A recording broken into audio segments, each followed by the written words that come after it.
Many growers notice this issue but are not sure what causes it. This issue is commonly linked to Gibberella fujikuroi. Common signs and symptoms might be the severity of the illness and the surrounding circumstances might affect the symptoms mentioned above. Abnormal height, pale, stunted, and elongated growth are easy indicators of infected plants. Deformities, rot, and lesions are present in infected seeds. The bark of infected stems is twisted, stunted, rotten, or discoloured. Mould and unusual colouring are signs of an infection. Lesions, brown or black scaly patches, and rotten ears are characteristics of infected shoots. The entire afflicted plant exhibits early aging and lodging symptoms.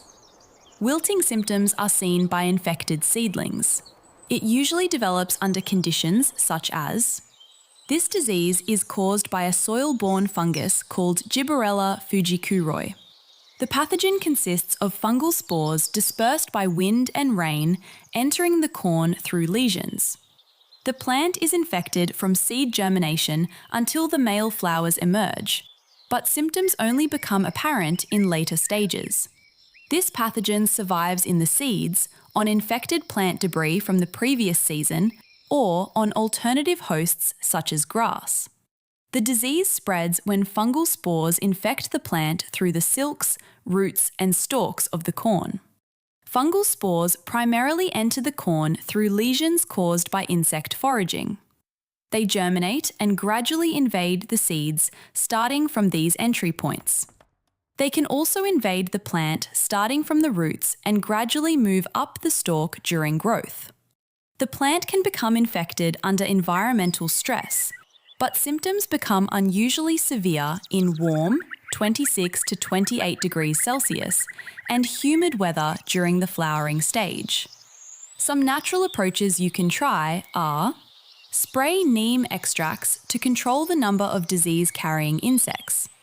Use biological control agents such as antagonistic fungi of the genus Trichoderma species to inhibit pathogens.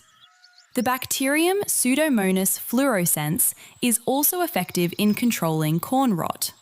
Both of these can be used for seed treatment and as soil fertilizer when mixed with 250 kilograms of manure, FYM. For more severe cases, growers sometimes use.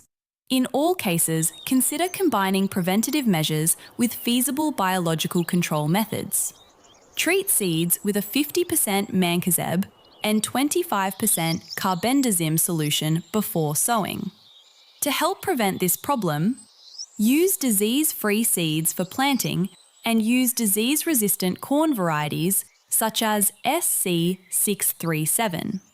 Ensure strong and healthy stem growth by minimizing environmental stress.